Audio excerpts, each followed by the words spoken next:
आपल्या जीवनात झाडे आणि वनस्पतींचे खूप महत्त्व आहे. जिथे घरात लावलेली झाडे आपल्याला शुद्ध हवेसह चांगले वातावरण देतात, तिथे काही अशी झाडे आहेत जी घरासाठीच समस्या बनतात. वास्तुशास्त्रानुसार या झाडांचा आणि वनस्पतींचा संबंध आपल्या भाग्य आणि दुर्दैवाशीही आहे. काही झाडे घरात लावू नयेत कारण या झाडांपासून नकारात्मक ऊर्जा पसरते. अनेक वनस्पती समृद्धीऐवजी प्रगतीमध्ये अडथळे निर्माण करू शकतात. कळत नकळत त्या रोपांमुळे घरातील सुख शांती भंग पावू लागते. चला जाणून घेऊया घरात कोणती झाडे लावू नयेत ते. वास्तुशास्त्रात प्रत्येक गोष्टीसाठी काही नियम बनवलेले आहेत. नियमांप्रमाणेच काही घरात कोणती झाडे असावीत आणि कोणती नसावीत हेही सांगितले जाते. घरात केळी, नारळ, फुलांची झाडं लावणं शुभ असतं. आपले पूर्वजही अशी झाडं अंगणात लावायचे. पण आता अंगणच नसल्याने लोक बाल्कनीत घरात वाटेल ती झाडे लावतात. पण त्या झाडांचे नकारात्मक परिणाम होतात. त्यामुळेच आज आपण घरात कोणती झाडे लावावी, कोणती नको हे पाहूयात. पहिला आहे मेंदी वनस्पती. घरात मेंदी लावू नका, याचा नकारात्मक परिणाम होतो. असे म्हटले जाते की मेंदीमध्ये वाईट आत्म्यांचा त्वरित प्रभाव पडतो. त्यामुळे घरात मेंदी लावू नका. दुसरा आहे बोन्साय वनस्पती. घरामध्ये कधीही बोन्साय बनवून अनेक झाडे लावू नका. अशी झाडे दिसायला खूप सुंदर असतात, पण वास्तुशास्त्रानुसार ही झाडे प्रगतीत अडथळे निर्माण करतात. यामुळेच बोन्साय रोप घरात किंवा अंगणात लावू नये. तिसरा आहे चिंचेची वनस्पती.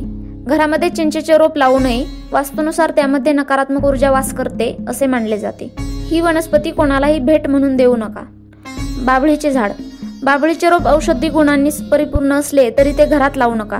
त्यामुळे घरातील सदस्यांमध्ये तणाव निर्माण होतो. त्यासोबतच मानसिक आजारांनाही सामोरे जावे लागते. काटेरी वनस्पती. घरामध्ये चुकूनही काटेरी वनस्पती लावू नका. गुलाब व्यतिरिक्त कोणत्याही प्रकारची निवडुंग किंवा आकर्षक दिसणारे काटे असलेली झाडे लावणे टाळा. अशी रोपे लावल्याने घरात नकारात्मक ऊर्जा राहते. वाळलेली वनस्पती. घरामध्ये कधीही सुकलेली झाडे लावू नका. अशा वनस्पतींच्या घरात राहून केलेली कामे खराब होतात. जर तुम्ही पुष्पगुच्छ ठेवत असाल तर ते कोरडे किंवा कोमेजण्यापूर्वी ते काढून टाका. त्यामुळे घरात कलह निर्माण होतो.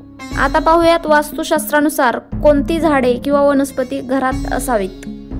वास्तुनुसार बांबू तुमच्या घरात आनंद, सौभाग्य, कीर्ती, शांती आणि संपत्ती आणते. हे तुमच्या घराच्या किंवा ऑफिसच्या डेस्कमध्ये एक उत्तम जोड असू शकते. भेट म्हणून दिलेली एक शुभ वनस्पती बांबू मानली जाते. लॅव्हेंडर वनस्पती. लॅव्हेंडर त्याच्या सुगंधासाठी प्रसिद्ध आहे आणि तणाव कमी करण्यासाठी मदत करते. हे आंतरिक सुसंवाद वाढवते आणि अंतर्गत राक्षसांना मारण्यास मदत करते. ही वास्तू वनस्पती सकारात्मक स्पंदने खेचते आणि कोलमडलेल्या मज्जातंतूंना शांत करते. पुढचं आहे केळीचे झाड. केळीचे रोप हे घरासाठी सर्वोत्तम वनस्पतींपैकी एक मानले जाते कारण ते पवित्र आणि पूजनीय आहे. शास्त्रानुसार केळीचे रोप घरगुती वास्तूसाठी सर्वोत्तम आहे कारण ते भगवान विष्णूचे प्रतीक आहे. गुरुवार हा भगवान विष्णूचा दिवस मानला जातो. लोक अनेकदा भगवान विष्णूसोबत केळीच्या रोपाची प्रार्थना करतात. म्हणून झाडांसाठी वास्तुनुसार घरात सर्वात शुभ आणि सर्वोत्तम वनस्पतींपैकी एक आहे.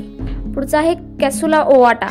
कॅसुला ओवाटा हे झाड झेड प्लांट, लकी प्लांट, मनी प्लांट किंवा मनी ट्री म्हणून ओळखले जाते. कॅसुला ही लहान गुलाबी किंवा पांढरी फुले असलेली एक रसाळ वनस्पती आहे.